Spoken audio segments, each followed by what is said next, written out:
It creates strong tension in the tissue. There is some kind of blockage, and you'll wake up with swelling. Now I'm going to show you a few simple exercises. Let's do a test right now.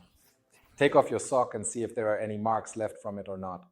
If you see marks from the elastic, that's a sign that your legs are swelling. And we need to figure out what the problem is. You might be thinking, what's the big deal about that? There's a little swelling. I'm swelling, so what?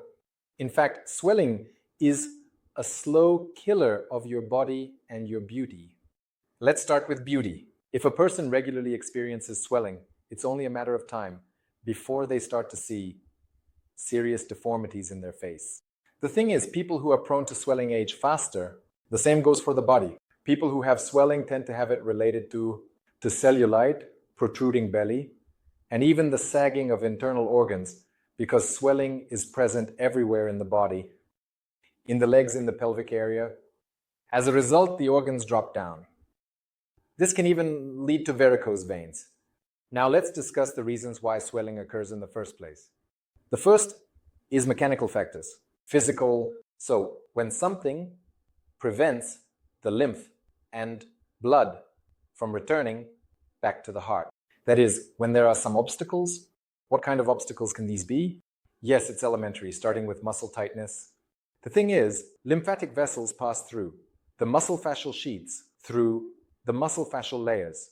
When the muscles and fascia are tense, it simply doesn't allow the fluid to rise up to the heart, because it's the work of the muscles that helps the lymph move up to the heart. When the muscles and fascia are tense, it simply doesn't allow the fluid to rise up to the heart, because it's the work of the muscles that makes the lymph rise up to the heart.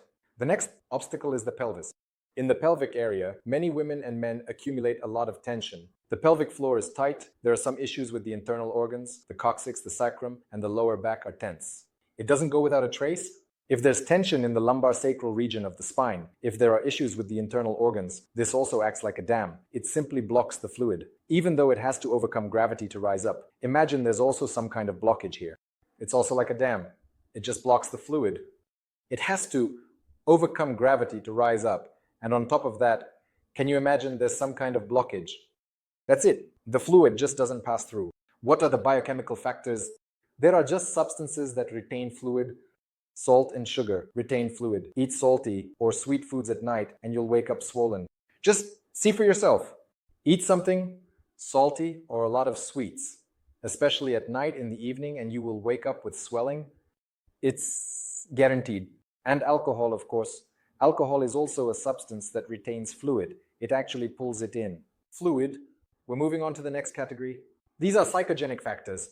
Stress.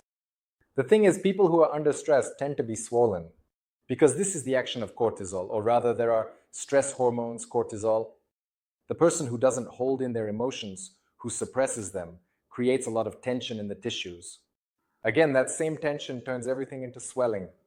There are also hormonal factors, especially if the thyroid gland isn't functioning well. So, if the thyroid gland isn't active enough, a person becomes more sluggish, and his metabolism also suffers. But there are also serious diseases, of course, such as kidney diseases. There's glomerulonephritis and so on. So there are serious diseases that can cause kidney swelling.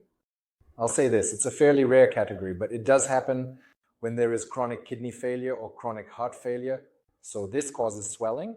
Also, of course, I didn't mention another important thing, which is the daily routine and sleep. A person who is constantly sleep deprived, especially someone who works at night, has all their biorhythms thrown off, and that's also a stress for the body. And swelling will definitely be ensured. So we've covered the main factors that cause swelling. Now I will show you a few simple exercises that will give you immediate results. And the main feature, the fact that lymph flow is happening, that feeling of lightness in the tissues, means that when heaviness turns into lightness, it's a sign that circulation has improved and stagnant fluid is starting to leave the tissues. You will feel lighter, and if you do this every day, the swelling will start to decrease more and more. Circulation and stagnant fluid begins to leave the tissue. You will feel lighter, and if you do this every day, the first technique to enhance lymph drainage, I recommend doing it in the mornings. This is a modification of lymphatic drainage jumps. Together with the vibration of the body, and at the same time, you can also incorporate breathing, taking a deep inhale and exhale. Your task is to let the vibrational wave pass through your entire body. It gets all your connective tissue moving, meaning all your tissues start to vibrate, and this improves lymphatic drainage. Just pay attention to your body while doing this exercise. In just a few minutes, you will feel your body start to vibrate, to resonate. It will start to feel lighter. So you start by gently tapping just about 1 centimeter, just to let the wave pass through your body. And then you start also with your hands. This is how you shake your hands. And here it is. It lets such a wave pass through the entire body. And while doing this, take a deep breath. And exhale. Do this for 1-2 minutes, so that the entire vibrational wave flows through the whole body, starting from the feet to the crown of the head. Make sure your legs, your butt, your back, shoulders, neck, and head are all vibrating. Pay attention to your feelings. Can you feel that nice tingling sensation coming up? The vibration inside the body brings a sense of lightness. The next technique, we will work with the chest abdominal diaphragm and diaphragmatic breathing. If you have any acute issues with your abdomen, then you shouldn't do this technique. In all other cases, go ahead and do it. Start with 30 repetitions. I do 100 to 200 repetitions in one set. What are you doing? Place your hand and just start taking a breath. So your ribs are expanding, meaning you're engaging diaphragmatic breathing. We took a full breath and exhaled. So that the belly is really glued to the back. Then you can increase the speed, meaning you can start slowly. Then you do it stronger and faster. And that helps the lymph to move as well. And at the same time, when you inhale and when you exhale completely, you also kind of squeeze your perineum. So you exhale with your belly and squeeze your pelvis. To engage both the pelvic diaphragm and the chest abdominal diaphragm, basically do it like this. 30 times, and you'll feel a burning sensation starting to develop, warmth and relaxation in the belly. The next technique, you place your fingers above the pubic bone and start to push them in as deep as you can, connecting the belly and the tissues inside. And then you start to tilt your pelvis so that your tailbone sticks to the couch.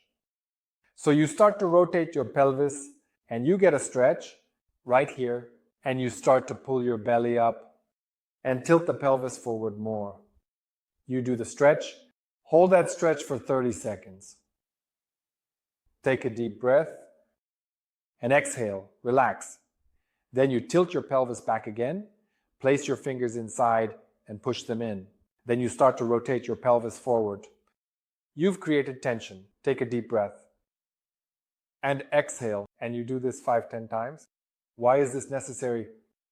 This technique reduces tension in the pelvic area. Accordingly, it heals the pelvis and improves lymphatic drainage.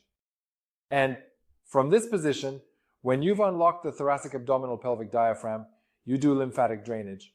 So the little cockroach is very simple and effective. Technique, you lift your arms and legs and start moving as fast as you can for 3 minutes. You start shaking everything. Hands. I recommend doing this set of exercises in the morning. I do it almost every day. There are no contraindications here. You can do it every day or every other day. Do it based on how you feel. If you feel fatigue and heaviness, if you have lingering signs of swelling, pay more attention to this. Please share your feelings in the comments after this set. This was Dr. Alice, and see you next time.